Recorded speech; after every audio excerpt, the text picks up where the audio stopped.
आपके लिए बहुत ही महत्वपूर्ण होगा, क्योंकि आपके जो एग्ज़ाम हैं इस समय रेलवे एग्ज़ाम लगे हुए हैं, तो उनके लिए बहुत महत्वपूर्ण है। पहला है प्रकाश की गति कितनी होनी चाहिए, तो प्रकाश की गति कितनी होनी चाहिए या होती है, तो प्रकाश की गति होती है ऑप्शन नंबर बी 3×10⁸ मीटर पर सेकंड।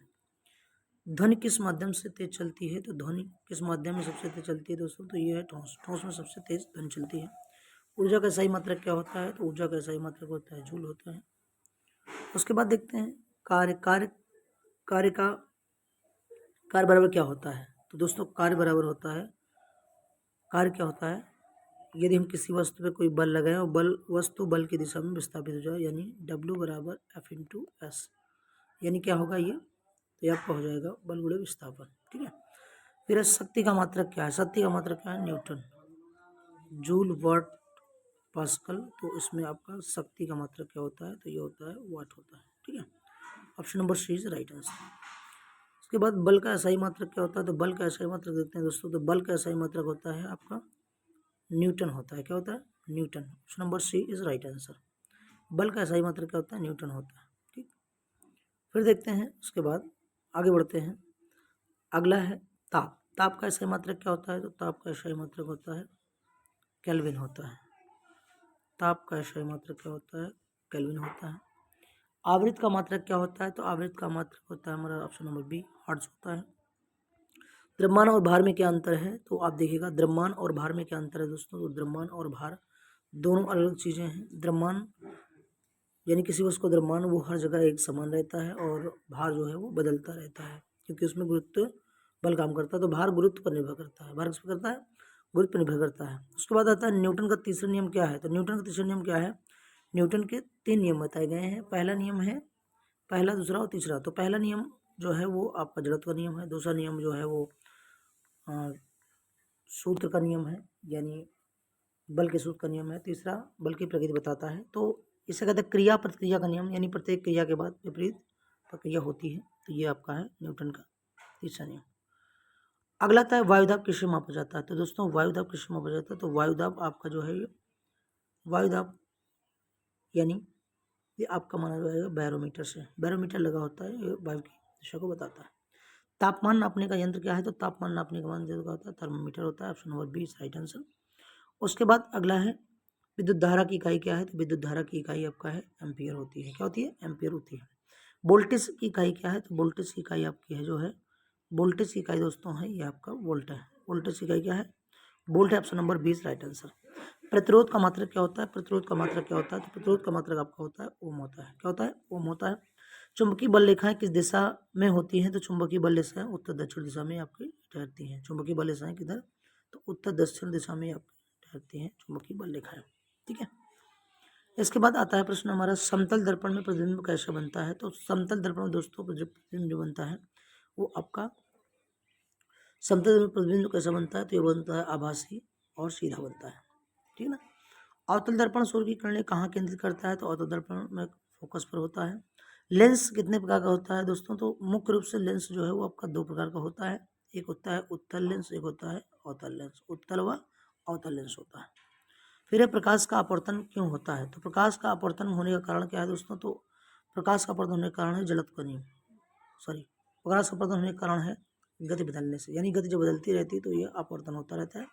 जैसे आपको मैंने बताया था कि जैसे कोई प्रकाश की किरण है और वो विरल से सघन में जाती है तो ये अवलंब को झुक जाती है, और अगर सघन से विरल में जाती है तो ये अवलंब से दूर हट जाती है। ठीक है ना।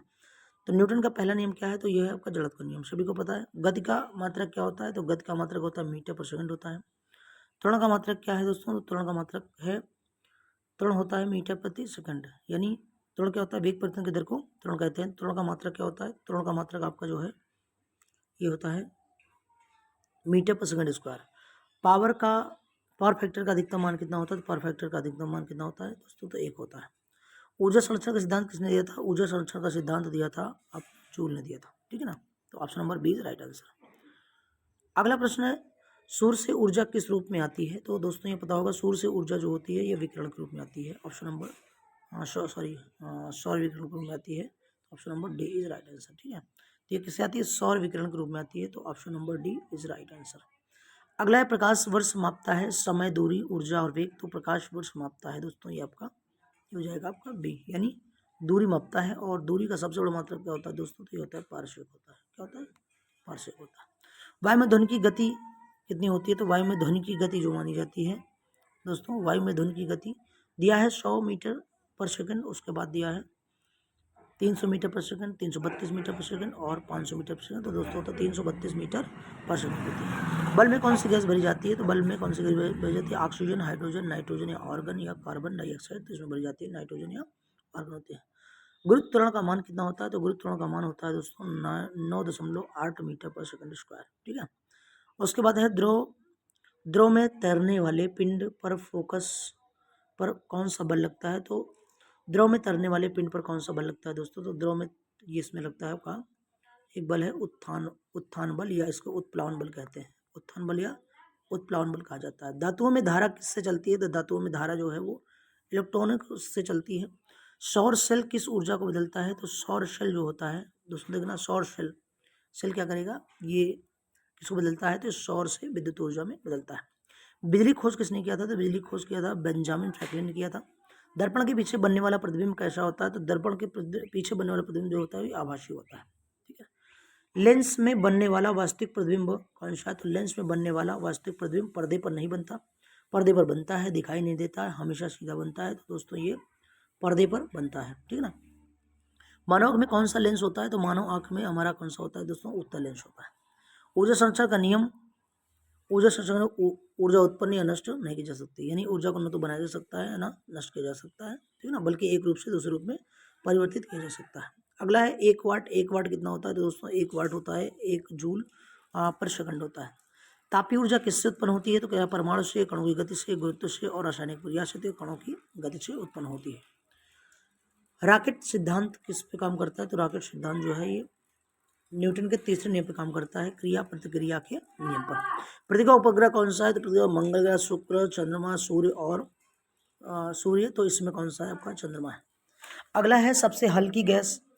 अब सबसे हल्की गैस खुद कौन सी होती है, तो दिया गया है इसमें ऑक्सीजन, हाइड्रोजन, हीलियम, नाइट्रोजन। तो दोस्तों सबसे हल्की गैस में कौन सी होती है, ये आपकी होती है हाइड्रोजन। ठीक है। अगला प्रश्न हमारा, रेडियो तरंगे किस प्रकार की होती हैं, तो रेडियो तरंगे कैसी होती हैं बच्चों, तो दो रेडियो तरंगे होती है, ध्वनि तरंगे, विद्युत चुम्बकीय तरंगे, यांत्रिक तरंगे और ऊष्मीय तरंगे। तो होती है विद्युत चुम्बकीय तरंगे। ओम का नियम क्या कहलाता है, तो V = IR। क्या होता है, V = IR, यानी V बराबर IR। ठीक है ना, V बराबर IR ये होता है, ये होता है आपका ओम का नियम। अगला ट्रांसफार्मर कार्य करता है, तो ट्रांसफार्मर कार्य करता है किस पर, अपवर्तन पर, चुंबकीय प्रेरण पर, ऊष्मा पर और परावर्तन पर। तो ये काम करता है चुंबकीय प्रेरण पर। आर्किमिडीज का सिद्धांत किस पर आधारित है, तो ये ऊर्जा संरक्षण पर है, उत्थान बल पर है, द्रव्यमान संरक्षण पर है और यांत्रिक कार्य पर है। तो दोस्तों ये उत्थान बल पर है, भी पीछे भी मिला था आपको। अगला है गाइगर काउंटर मापता है, तो